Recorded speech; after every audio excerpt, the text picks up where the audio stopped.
Hi, my name is Frank Meninno and I'm the curator at the Easton Historical Society and Museum. We were gifted this building by the Ames family back in 1969, and ever since it has been the home to Easton's history, the stories of its people, the places, and the things. The building was built in 1883 as a railroad station, so when we got it in 1968, we had a lot of repurposing to do to make it a usable museum space. Our location means an awful lot to us as a successful museum. First of all, we're in the middle of a National Historic District, and we're surrounded by buildings designed by Henry Hobson Richardson and landscaped by Frederick Law Olmsted. So the setting here is very important and attracts a clientele from the world around. This building does a lot to shape the experience of visitors.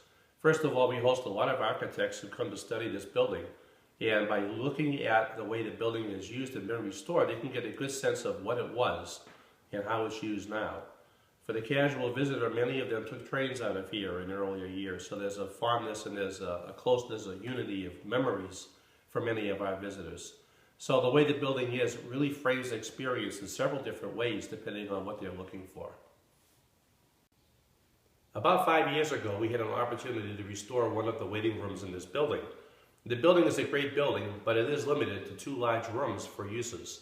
We decided to use this room to present more fixed exhibits, although some of it is flexible and gets changed around, and we placed things very carefully to allow a good flow through the room in between the exhibits, and even gave thought to accessing the overhead lights so that we could change bulbs as simple as that without having to move a lot of things.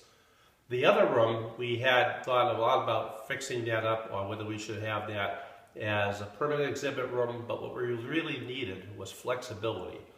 So we opted to hang a lot of our artwork in that room, but keep the room open so that we can set it up with tables for exhibits or chairs for talks, or in the case of visiting school children, leave the room empty and have them be able to sit right on the carpet. When we designed the exhibit space, we had several things to take into consideration as far as showing off the historical elements of the building, because the building itself is really a museum. For instance, this bench is the only remaining piece of seating that Richardson designed for this building. And as great as it is, it tends to have people want to try it, and which is a very dangerous thing. But it makes a great exhibit space, serving a dual purpose of photographs of many of the Ames family mansions that stood in Easton, as well as gently keeping people off of the benches. We also took into consideration showing off things like the original doors, the woodwork surrounding, and placing some of the larger items away from the windows when we could, to allow a gentle view inside, at least from the front of the building. Also taking into effect where the sun shines, where the sun doesn't shine, how protected the windows are, how to best represent the space and contain the openness that it was designed for. It's a very sheltering feeling in here, yet you have these wonderful arched windows which lets you have the outdoors come right in. So trying to maintain a balance of that was critical. Since Easton is home to some significant architecture, one of the features of this building is the great walled-in windows. Early use of glass, very modernistic for its time. It has great things with the natural lighting. It has a great view from the exterior, which is nice and welcoming. One huge drawback, of course, is it eats up a terrific amount of wall space in these rooms. And from a curatorial standpoint, of course, it limits what we can do in here as far as exhibit space.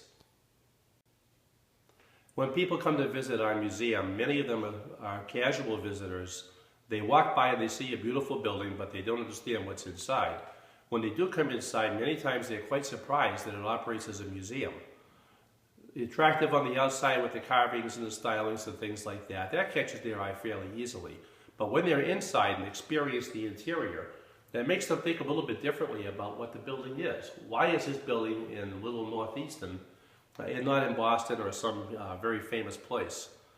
And that connects us to tell the story of the Ames family, the success of the family's wealth, why they chose the top of their line people to do things for the town, and it opens up an awful lot of avenues to explain about the Ames family and all of the impacts they have had, all of them positive.